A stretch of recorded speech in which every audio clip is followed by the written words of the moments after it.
Bonjour, je m'appelle Swim, bienvenue sur la chaîne Mock Psychonaute. J'ai 30 ans, j'habite à Brest, en Bretagne, dans l'ouest de la France.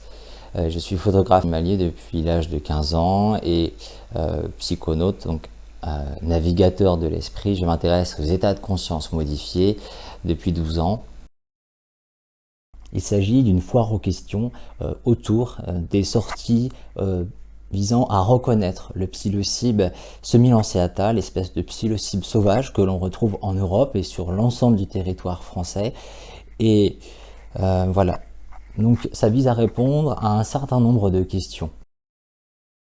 Ce genre de sortie est tout à fait légal, c'est la cueillette, c'est-à-dire arracher le champignon du sol, qui nous fait basculer immédiatement en fait dans la cueillette, la détention, qui sont illégales, mais bon, la consommation, etc., la vente, la cession, même à titre gratuit, sont interdits par la loi française.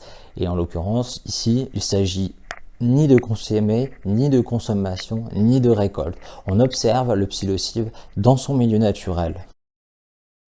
Eh bien, je fais des événements qui sont créés sur Facebook. Les événements sont publics, vous n'avez pas besoin d'avoir de compte Facebook.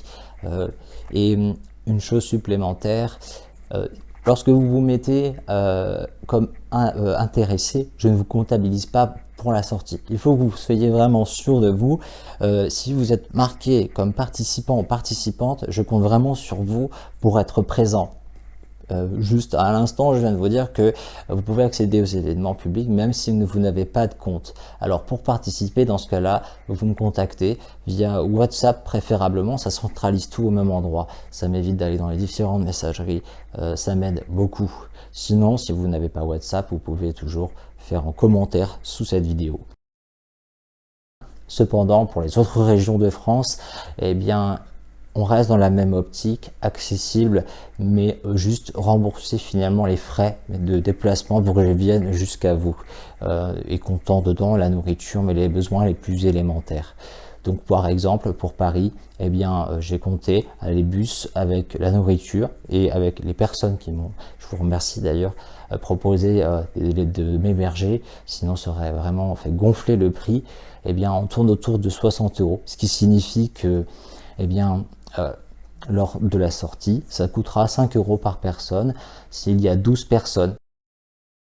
Et si la sortie est complète, eh bien, je crée un deuxième événement le lendemain pour le dimanche.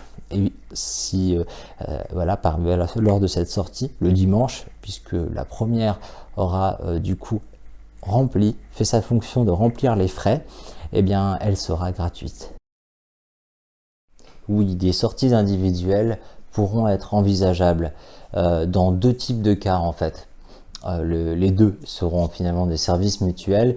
Le premier, c'est en fait, eh bien, vous êtes en possibilité de m'héberger et en échange, eh ben, pendant une journée ou deux, on prospecte autour de chez vous et on trouve l'ensemble des spots où il y aurait, éventuellement, on pourrait observer des psilocybes.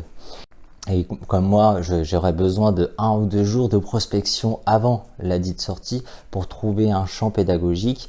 J'ai donc besoin d'avoir quelqu'un qui m'accompagne en fait en voiture afin justement de pouvoir voilà, de m'aider dans cette recherche.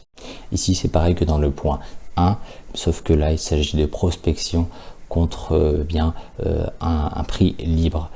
Ce prix libre, cependant, eh bien, sera bloqué à la somme plafond, enfin le plafond, c'est-à-dire la somme totale qui me sera nécessaire pour venir dans la région parisienne. Pour prendre un exemple, cette année, il faut que vous soyez majeur. pour être présent aux sorties. Les enfants ne sont pas acceptés, on ne peut pas faire du babysitting et en même temps la sortie.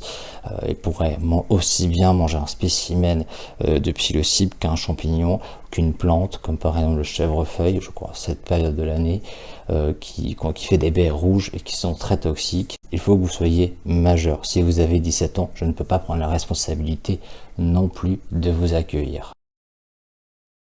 Non, vous n'êtes pas garanti parce que lorsque je vais venir 2 jours avant, comme j'expliquais, hein, pour trouver la fameuse prairie, le champ pédagogique. Et si je ne trouve pas de spécimen, la sortie sera annulée, tout simplement. Le but, c'est d'en parler, de pouvoir l'observer. S'il n'est pas présent, ça ne sert à rien. Les sorties sont maintenues même s'il pleut, donc et ça risque, c'est l'automne, on va dans les champs, donc prévoyez vraiment en conséquence, que ce soit pour la pluie, que ce soit pour vos pieds. Donc le top, c'est les bottes quand même. S'il fait beau, vous avez le champ, vous pouvez mettre des chaussures de marche, mais il peut arriver que pour accéder à certains endroits, on passe au-dessus de ruisseaux, donc voilà, ce sera un peu à partir à l'aventure. Je prends toutes les propositions encore d'hébergement actuellement, même si c'est pas sur la région parisienne, même si ce n'est pas sur Rennes, et me donner vos disponibilités pour cette année, pour l'année suivante, etc. Et bien voilà, la vidéo touche à sa fin. Je vous remercie d'avoir regardé jusqu'au bout.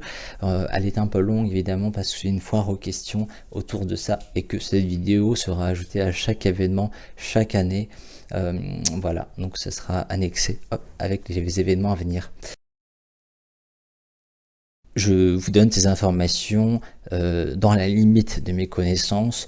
Je le répète souvent à des moments dans mes vidéos, mais voilà, je ne suis pas chercheur, je ne suis pas scientifique, pas plus que je suis diplômé. Vraiment, je fais ça par passion et évidemment aussi, la dernière chose qui est importante, je ne répondrai à aucune question qui pourrait de près comme de loin être liée à la consommation du psilocybe semilanceata. Concernant les sorties, si jamais à un moment on n'était pas très sûr sur l'identification, la moitié des personnes disaient ça me semble être un psilo, l'autre moitié non, ça ne devait pas en être un, et que vous revenez ultérieurement et que vous le ramassez, que vous le consommez, si vous avez des soucis de santé par la suite, c'est une erreur d'identification, mais c'est la vôtre. Voilà. C'est important de délimiter ça parce que bien ce sont tout simplement les limites légales dans lesquelles je peux faire ces sorties. Seulement de les observer et de les reconnaître dans leur milieu naturel. Et j'espère que vous serez en mesure de respecter cela. Voilà. Merci beaucoup et à bientôt. Ou en breton, Kenavo Toshentik.